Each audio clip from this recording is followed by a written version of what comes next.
twebaza Katonda olw'obulamu bwa boyfriend wange.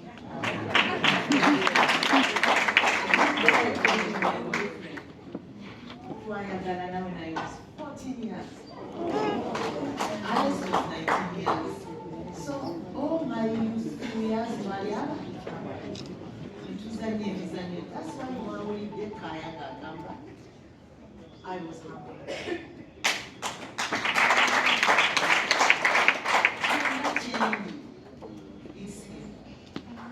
He taught me many things. And Bernard Alice was another one.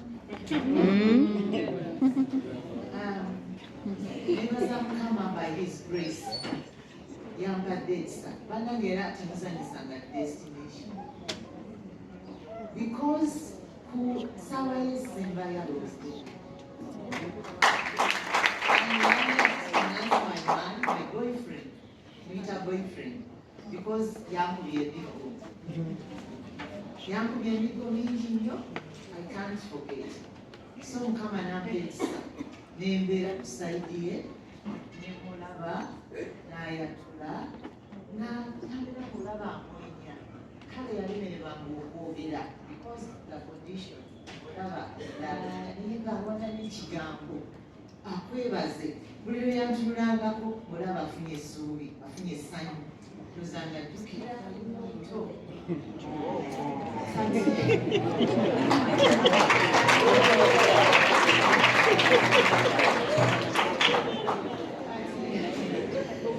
Alex oyo is troubled with words to thank me okuzaala. Mukama yatuwa ekisa ne tufuna abaana. Kinzizaamu abaana bano olaba Alex mukulu. The boy Edgar is Alex. That's the talent. He does productions. When nalabanga productions ngamba bezaala, yezaala, really yezaala bambi. Yeteekawo everything. So twebaza Mukama olw'obulamu bwe. Tagenda aleseewo. So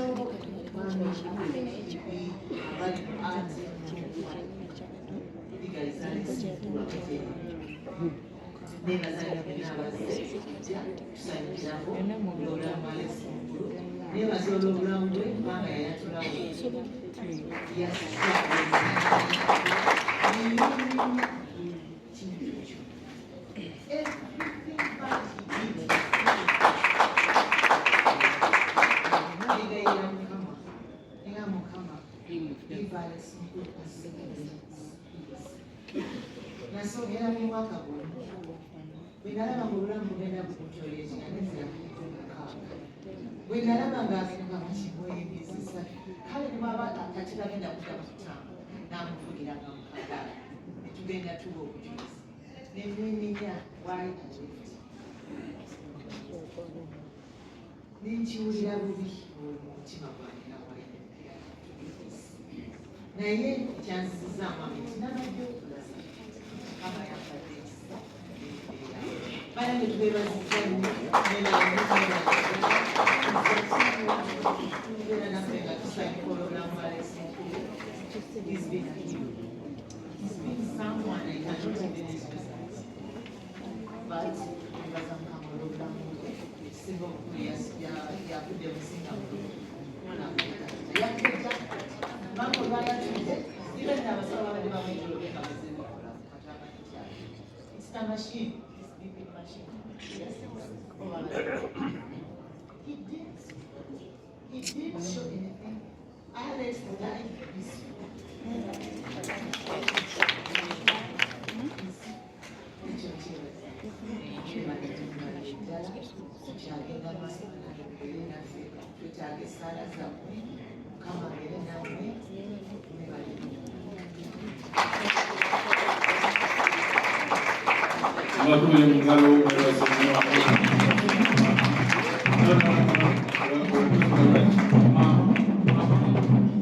Mama, cheka kishimuli sama na art for life by Jema Mariam, the kishimuli.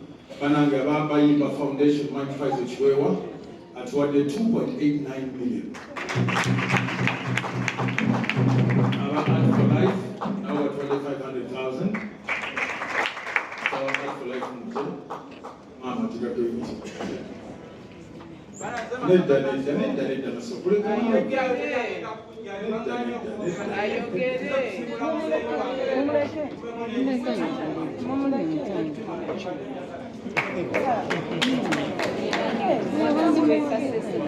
that's our foundation muje Art for Life.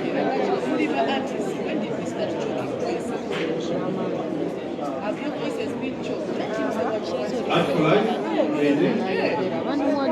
Savannah President for Federation Kenzo. It is God who has blessed you with every blessing. How can you pay him back? Repent your sin. I wanted to read Alex's last message he sent us. It was about repentance. How I pray that we repent of our sin. We go back to the narrow way. We start to put money in the church basket.